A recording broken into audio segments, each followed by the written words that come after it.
Hello and welcome dear student. Welcome to the next lecture of CSI NET Mathematics February 2025 solution. आज जो exam हुआ है उसमें जो मेमोरी बेस्ड क्वेश्चन है वो हम यहाँ पे डिस्कस करने वाले हैं। तो जो सबसे पहला हमारे पास जो क्वेश्चन है वो लीनियर अलजेब्रा क्वेश्चन है और ये पार्ट बी में आया हुआ है। ठीक है, this is the question of part B, मतलब चार ऑप्शन में से एक ऑप्शन इसका ट्रू होगा। तो स्टेटमेंट है क्वेश्चन की, let A is equal to this, एक 3 by 3 की मैट्रिक्स हमें गिवन है जिसमें ए बी और सी है वो अननोन्स है।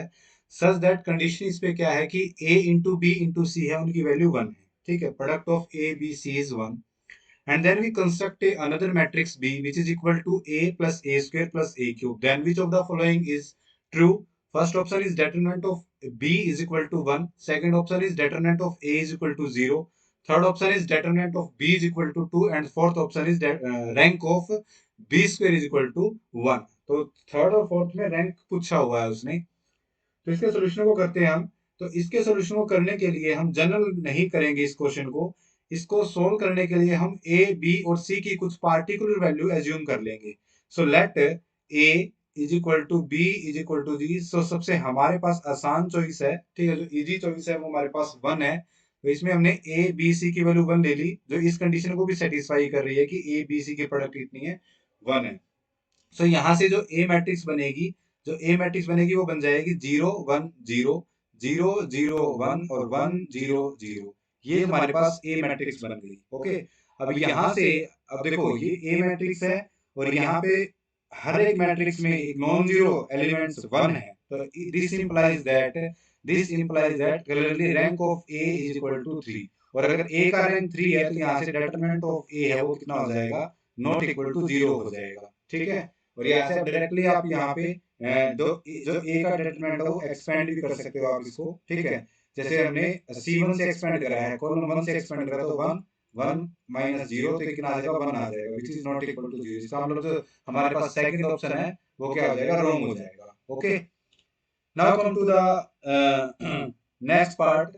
यहाँ पे हमने क्या देखा, ए दे दिया। अब यहाँ पे देखो एक मैट्रिक्स बी, अब जो ऑप्शन 1 है 3 है 4 है वो सारा बी पे डिपेंड करता है। तो बी पे डिपेंड करता है तो सबसे पहले हम यहाँ पे मैट्रिक्स बी है उसको कंस्ट्रक्ट करेंगे। तो ए तो हमारे पास गिवन है। अब यहाँ से अगर मैं ए स्क्वायर निकालूंगा तो ए स्क्वायर हमारे पास कितना हो जाएगा, ए स्क्वायर हो जाएगा 0 1 0 0 0 1 1 0 0। ठीक है, इसका क्या करेंगे, स्क्वायर करेंगे। इसका स्क्वायर करेंगे तो यहाँ से जो पहला एलिमेंट है वो क्या हो जाएगा, ये 0 होएगा, ये 0 हो जाएगा, ये आ जाएगा 1। नेक्स्ट यहाँ से 1, फिर ये दोनों 0 हो जाएंगे। ठीक है, और यहाँ से करेंगे तो ये हमारे पास हो जाएगा 0 1 0, ये आ जाएगा तुम्हारे पास ए स्क्वायर। सिमिलरली अगर ए क्यूब कैलकुलेट करेंगे तो ए क्यूब कैसे आ जाएगा, ए स्क्वायर की मल्टीप्लाई ए से कर दीजिए। तो ए स्क्वायर की वैल्यू कितनी है, 0 0 1 1 0 0 0 1 0। इसकी मल्टीप्लाई कर देंगे हम ए से, ए की वैल्यू कितनी है 0 1 0 0 0 1 और 1 0 0। इन दोनों की मल्टीप्लाई कर देते हैं, then we can get the value of a cube. So the a cube is 1 0 0 0 1 0 और नेक्स्ट है 0 0 1। ये तुम्हारे पास ए क्यूब की वैल्यू आ जाएगी। अब बी क्या है तुम्हारे पास, बी है तुम्हारे पास ए प्लस ए स्क्वायर और प्लस ए क्यूब। अब ये तीनों मैट्रिक्स को ऐड करके हम बी कैलकुलेट करेंगे तो यहाँ से बी की वैल्यू कितनी हो जाएगी, पहले फर्स्ट एलिमेंट दिस इज 1 1 1 1 1 1 और यहाँ से 1 1 1।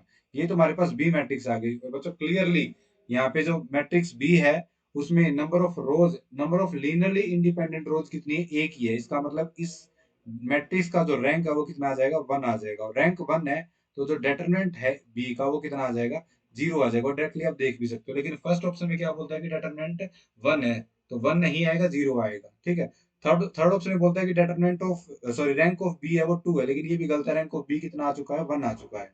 अब यहाँ से क्लियरली जो फोर्थ ऑप्शन है वो क्या आ जाएगा, ट्रू हो जाएगा। यहाँ से हम इसको कैलकुलेट भी कर सकते हैं।